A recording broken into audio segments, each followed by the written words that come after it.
악취와 침출수로 인해 환경오염의 대명사로 알려진 음식물 쓰레기.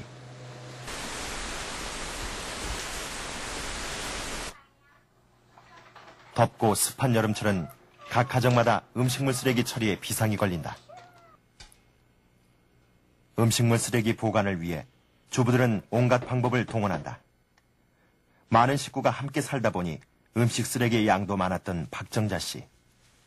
일주일에 3번뿐인 분리수거일을 기다리다 보면 온 집안에 음식 썩는 냄새가 퍼지곤 한다. 일주일에 2~3번뿐인 분리수거일. 그것도 시간을 지켜가며 음식물 쓰레기를 버리기란 쉬운 일이 아니다.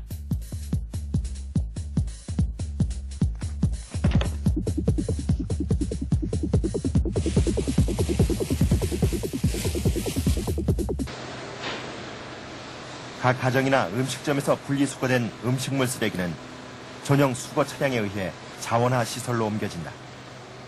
이렇게 운반된 음식물 쓰레기는 첫 단계로 선별기에 들어가 이물질 분리 과정을 거친다. 선별기에서 나온 음식물 쓰레기는 다시 한번 사람의 손을 거친다. 작은 이물질 하나라도 섞이지 않게 하기 위해서다. 이물질 분리 작업이 끝난 음식물 쓰레기는 이번에는 화쇄기로 옮겨져 잘게 부서진다. 그리고 압축기를 이용해 물기를 짜낸다. 이 과정에서 고농도의 많은 침출수가 발생하는데 음식물 쓰레기의 대부분은 수분으로 전체의 70~80%에 이른다. 물기를 제거한 음식물 쓰레기는 가열을 통해 살균 또는 건조시킨다. 이런 까다로운 과정을 거쳐 음식물 쓰레기는 사료로 다시 태어나게 되는 것이다.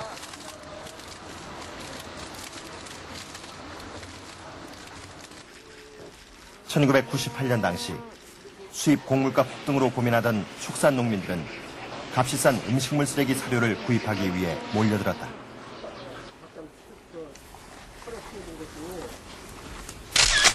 그러나 얼마 지나지 않아 부작용이 나타났다. 축산 농가가 밀집한 경기도의 한 마을에서 소 100여 마리가 집단 폐사하는 사건이 발생한 것이다.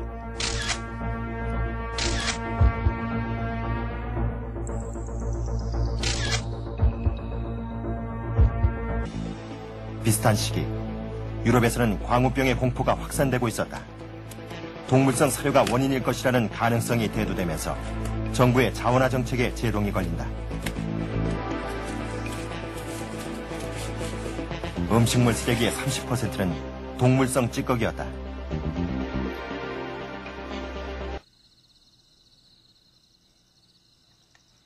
지금으로부터 2년 전, 김주철 씨는 이곳에서 고추 농사를 지었다.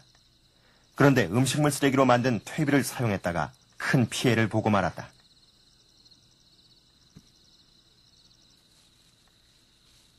(16,000여 평에) 심은 고추가 모두 말라 죽은 것이다. 저희들이 그 커다란 기쁨을 안개주리라 생각했던 그 고추가 착근을 못했습니다. 그 심은 상태에서 뿌리를 제대로 내리지 못하고 고사를 하기 시작을 했고요. 문제는 퇴비 속에 든 염분이었다. 후유증은 아직도 나타나고 있었다.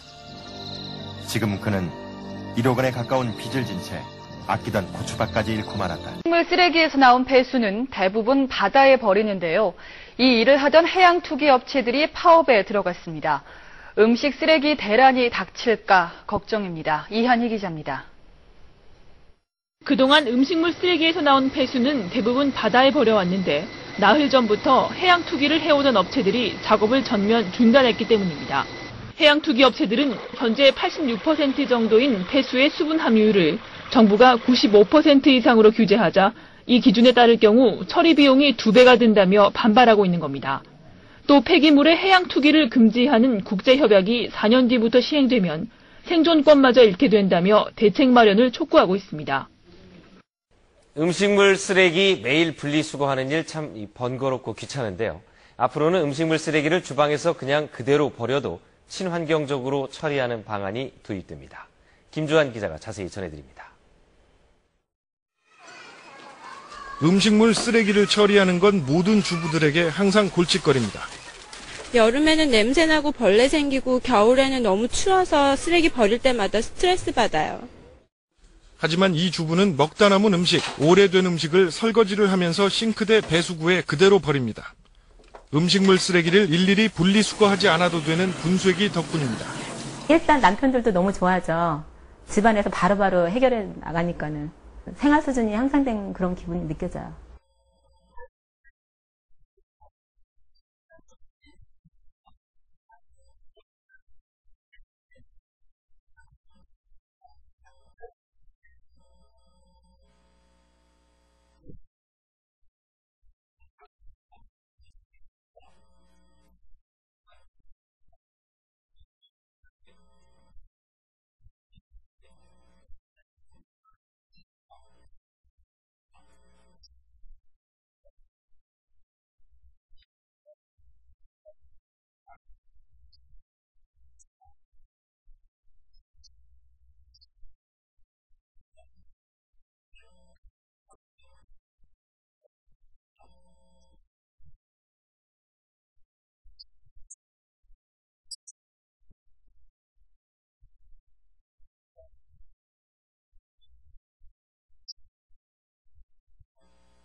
네, 여러분이 더운 여름철에 골칫덩어리가 하나 있죠. 바로 이 악취와 환경오염의 주범인 생활쓰레기인데요. 네. 갈수록 늘어만 가는 이 오물들과 생활쓰레기 쉽게 처리할 수 있는 방법이 있다고 해서 저희가 알아봤는데 어떤 방법인지 지금부터 알아보시죠. 가정에서 매일 배출되는 음식물 쓰레기, 환경오염의 주범이 되고 있는 생활 오물의 폐수 처리까지 대한민국도 이미 물 부족 국가에 들어선 이 시점에서 아이디어로 승부수를 띄운 사람들, 에너지도 절약하고 환경도 지키는 두 마리 토끼잡이법을 소개한다.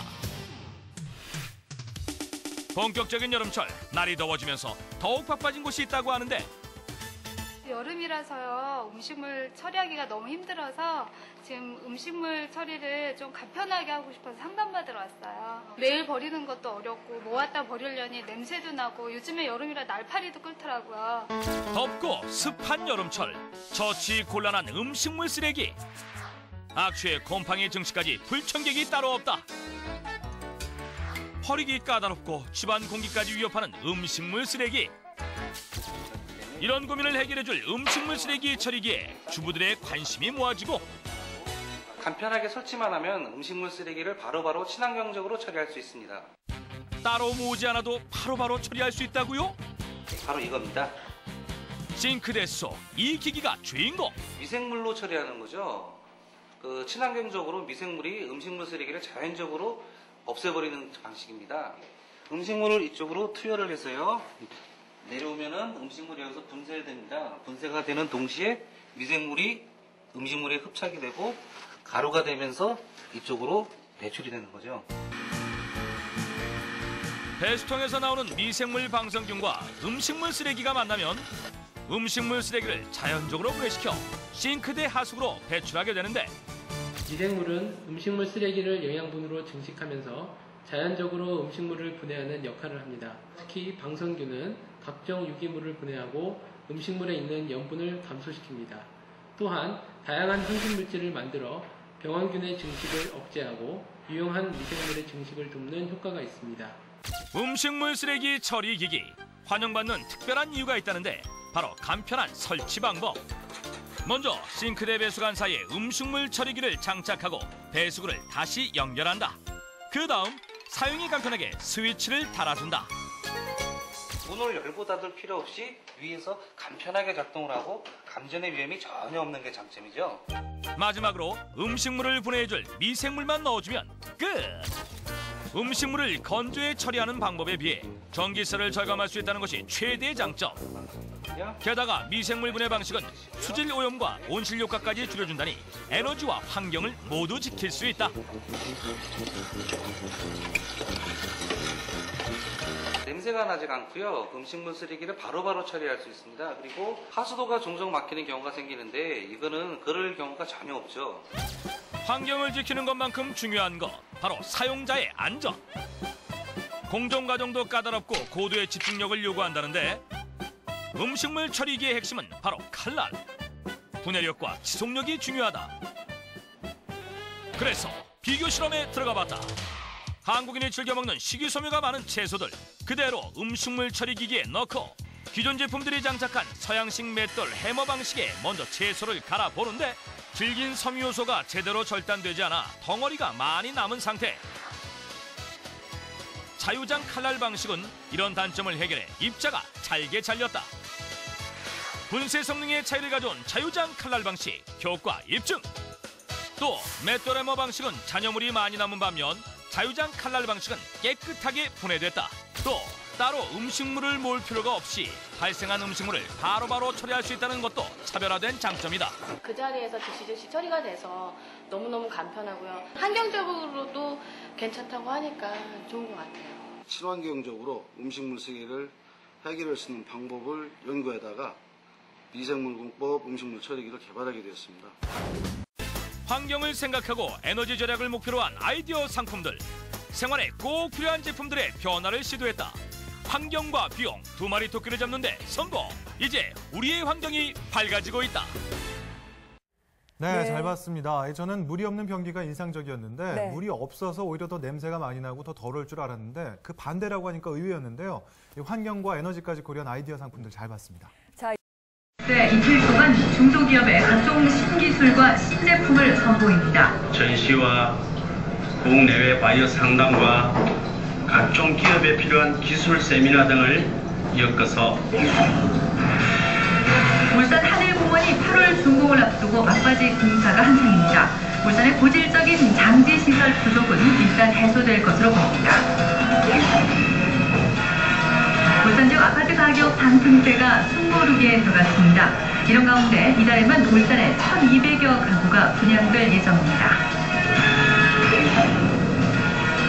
울산 북부에 이어서 동구도 오는 9월부터 대형마트와 기업형 슈퍼마켓의 영업시간을 제한합니다. 시청자 여러분 안녕하십니까? KBS 9시 울산 뉴스입니다. 중소기업의 신기술과 신제품을 한 자리에서 볼 수 있는 울산 산업박람회가 개막했습니다. 종합박람회 성격으로 단독 개최되기는 올해가 처음입니다. 박용환 기자의 보도입니다. 울산의 중소기업이 개발한 음식물 처리기입니다. 개수대 배수관에 설치한 분쇄기에 음식물을 넣고 발판을 밟으면 음식물이 미세하게 분쇄됩니다. 칼날 방식의 분쇄를 통해 해머 방식의 기존 외국 제품에 비해 김치 등 섬유질이 많은 우리 식탁의 음식물 처리가 용이합니다. 고전 칼날과 휘장 칼날에서 섬유질을 곱게 절삭할 수 있는 기능을 가지고 있습니다. 그게 무슨 이유가 되냐면 하수구 막힘이 전혀 없다는 거죠. 울산 산업박람회에는 이 업체를 비롯해 52개 업체와 3개 유관기관 등이 참여했습니다. 이번 박람회는 신제품 전시는 물론 각종 세미나와 상담회 등을 통해 이틀 동안 종합적인 비즈니스장으로 운영되고 있습니다. 특히 과학기술재전과 병행해서 열리던 예년과 달리 올해부터는 산업박람회가 종합박람회 성격으로 단독 개최됩니다. 예년에 전시 중심의 박람회와 달리 전시와 국내외 바이오 상담과 각종 기업에 필요한 기술 세미나 등을 엮어서 전시회와 함께 맞춤형 기술 정보와 IT 융합 기술 관련 세미나와 해외 바이오 초청 상담회 등이 열렸고 기업가 정신 특강과 디자인 컨퍼런스 등도 열려 관람객들의 눈길을 끌 전망입니다. KBS 뉴스 박영호입니다. 문화 체육관광부는 산업관광